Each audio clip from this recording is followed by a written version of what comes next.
another great word that you should all be familiar with. It means it describes an infection acquired in a hospital, meaning disease, or comio refers to hospital. When you're in a hospital, guess what? Let me explain something. How much time? Oh, good. I'm good with time. Let me tell you something very interesting. Do you know one of the worst places you could possibly be when you get sick? The hospital, exactly.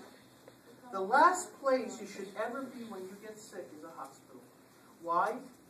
Because let me tell you something. When you're sick, of course, you don't have a choice many times. If you're ill and you really need very important medical treatment, where are you going to go? You got to go to a hospital. You don't have a choice. But it's sort of like a catch-22. You're damned if you do, and you're damned if you don't. Because yes, you go there for treatment, but you know how many times patients die not because of what they came in with, but because of what they acquired as a patient. True. It's very true. It's very true. They come into the hospital. Let's say you come in with appendicitis, right? So they take out the appendix.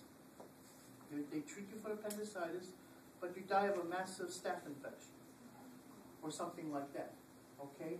Because what happens is that in the I don't mean to scare you, okay? But it's a known fact that nosocomial infections are the toughest infections to treat. These are infections that you acquire while you're in a hospital. You come in for one thing, and then you acquire something else, okay? Because you have to understand something. Bacteria that are in a hospital clinical environment are exposed to all sorts of medications and things of that sort. They mutate. And when they mutate, they become superbugs. That's why we have a tremendous problem in today in medicine, because what used to be easily treated with antibiotics are no longer being able to be treated with antibiotics.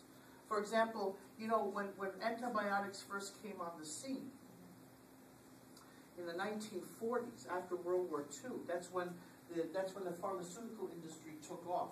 That's when it really started and really flourished, and so on and so forth. I mean, the origins of the pharmaceutical industry started after World War II, where you mass-produced antibiotics. And you know, in the beginning, when they produced the penicillins and the erythromycins and all that, do you know that there was a tremendous success in killing microorganisms, because these microorganisms were never exposed to these kinds of agents before. So they, you know, there was tremendous success with antibiotics. And then as time went by, these antibiotics were starting to become ineffective.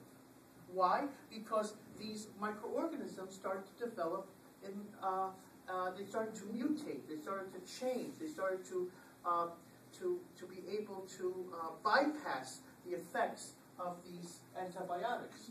And they became superbugs. And that's one of the problems today, because when pharmaceutical industries come up with a new drug, a new antibiotic, they put it